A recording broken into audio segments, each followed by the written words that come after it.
Halo teman-teman semuanya. Hari ini tanggal 19 April, lockdown Shanghai batch kedua hari ke-19. Sejak hari pertama boleh keluar rumah tanggal 12 April minggu lalu, pemerintah itu kasih kita makanan. Jadi waktu itu dapatnya banyak sosis, macam-macam sosis. Kalian bisa lihat dari gambar ini. Terus yang di sampingnya itu ada sedikit sayur sama kentang. Kalian pasti penasaran kan? Aku dari tanggal 12 April minggu lalu sampai hari ini udah kemana aja? Nah, jadi waktu itu kan aku bilang ke kalian untuk kompleks rumah yang tergolong prevent area seperti kompleks rumahku ini, itu sudah boleh keluar dari pintu rumah, terus sudah boleh keluar juga dari kompleks rumah.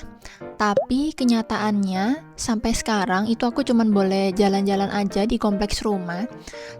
Cuman menurutku ini nggak jadi masalah sih, soalnya sebenarnya kalau misalnya keluar dari kompleks rumah pun, sebenarnya jalan yang bisa kita lewatin tuh benar-benar terbatas. Jadi misalnya aja dari rumahku sini, aku mau pergi ke supermarket atau mall terdekat, itu udah termasuk jalan yang beda, jadi itu udah dilarang. Jadi ya menurut aku nggak masalah kalau misalnya cuman di dalam kompleks rumah aja, toh kalau misalnya keluar juga nggak bisa kemana-mana. Jadi kalian yang mikir 1 minggu ini aku udah kemana aja, udah jalan-jalan kemana aja. Jadi sampai sekarang nih masih belum bisa ya teman-teman. Jadi lockdown Shanghai ini belum selesai dan karena kebetulan kompleks rumahku ini aman, gak ada satupun yang positif sampai sekarang dan tergolong prevent area. Jadi makanya aku sudah boleh keluar rumah dan boleh jalan-jalan di dalam kompleks rumah. Berikutnya banyak teman-temanku tuh yang tanya, jadi lockdown di Shanghai ini kira-kira berapa lama ya? Di videoku sebelumnya aku pernah kan bahas ke kalian kalau COVID di Shanghai ini bahkan lebih parah dari Wuhan 2 tahun lalu. Waktu itu Wuhan itu di lockdown selama 76 hari dan Shanghai yang lebih parah ini semoga aja nggak sampai 76 hari ya teman-teman. Dan kalau dengar dari gosipnya sih, itu katanya bisa sampai 28 April. Lalu di video terakhir, aku ada bahas ke kalian kalau sekarang Shanghai ini udah bisa belanja online dan terima paketnya kalau misalnya kita belanja di aplikasi Jingdong. Jadi beberapa hari yang lalu aku udah cobain untuk belanja di sana, totalnya belanja 4 barang. Dan sampai sekarang sayangnya aku baru terima satu, yang 3 sisanya tuh tulisannya tanggal 22 April aku baru terima barangnya. Dan kemarin setelah aku cari tahu, aku lihat di berita ini ada tentang kurirnya Jingdong. Jadi ada lebih dari 3.000 kurirnya Jingdong dari berbagai tempat di China yang sudah didatengin ke Shanghai untuk bantu pengiriman paket di sini. Dan mereka ini sudah divaksin sampai yang ketiga kali. Udah di lockdown segini lama dan gak ada kepastian kapan bisa bebas, itu sudah bikin orang sini stres banget teman-teman. Ditambah lagi ini paket dari Jingdongnya gak nyampe-nyampe ke rumah.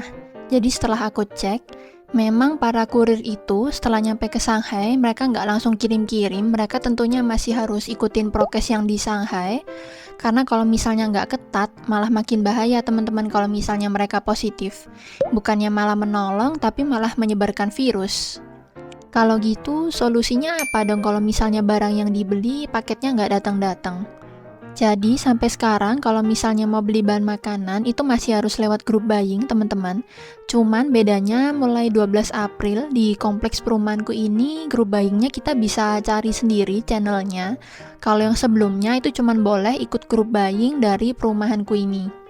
Di video sebelumnya, aku lupa bilang ke kalian kalau misalnya grup buying ini kita nggak bisa request ya teman-teman. Jadi adanya apa, kita tinggal putusin sendiri kita mau beli apa enggak. Lah, terus kalau misalnya kita belanja online, paketnya nggak datang-datang. Terus mau ikut grup buying juga nggak ada barang yang kita mau. Apa masih ada solusi yang lainnya lagi? Kalau di tempatku sini, solusi terakhir yaitu bisa cari tetangga. Selama di lockdown ini, aku totalnya sudah ikut 2 kali barter teman-teman sama tetangga. Jadi yang pertama, waktu itu di rumah lagi kehabisan stok kopi punyanya Kunio. Jadi waktu itu ada tetangga yang bantuin, kasih kita kopi. Terus karena nggak enak, akhirnya aku kasih 1 botol maduku ke tetangga itu. Terus yang kedua, waktu itu di rumah lagi kehabisan beras, ada tetangga yang inisiatif mau kasih kita beras. Terus kebetulan tetangga itu lagi kekurangan susu dan di rumahku juga masih banyak persediaan kotak susunya. Jadi akhirnya aku kasihin beberapa kotak susu untuk tetangga itu. Selain barter, di sini kita juga saling berbagi.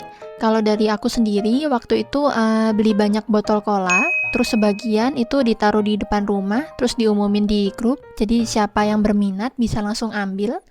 Terus kalau untuk tetanggaku sendiri, kalian bisa lihat ini foto di dalam lift yang di gedungku itu. Jadi tetangga itu ada yang taruh ketumbar, ada yang taruh telur rebus, ada juga yang taruh minuman. Jadi siapa yang berminat bisa ambil gratis. Jadi ya seperti itulah teman-teman, tolong menolong di sini. Jadi kita selain barter, terus banyak juga yang inisiatif untuk bagi-bagi makanan atau minuman. Terus selain tentang tolong menolong, ada beberapa perbedaan menarik dari kompleks perumahanku yang aku rasain setelah adanya lockdown ini. Yang pertama, kalian bisa lihat dari video ini. Jadi di taman ini banyak banget anak-anak yang bawa sepeda, padahal biasanya jarang banget yang sepedaan di kompleks rumah. Terus di taman juga biasanya jarang banget ada yang main sepak bola di sana. Terus di video yang kedua, kalian bisa lihat di sana masih ada orang yang sepedaan. Terus yang di sebelah kanan itu ibu-ibu lagi saling tanya nama WeChat mereka.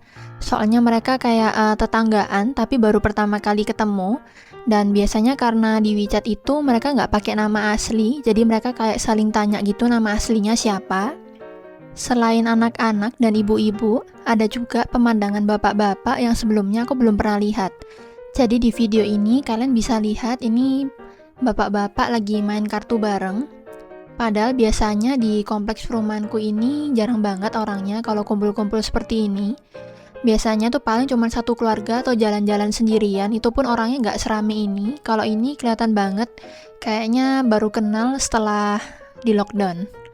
Oke teman-teman, jadi itu dia update tentang lockdown Shanghai kali ini.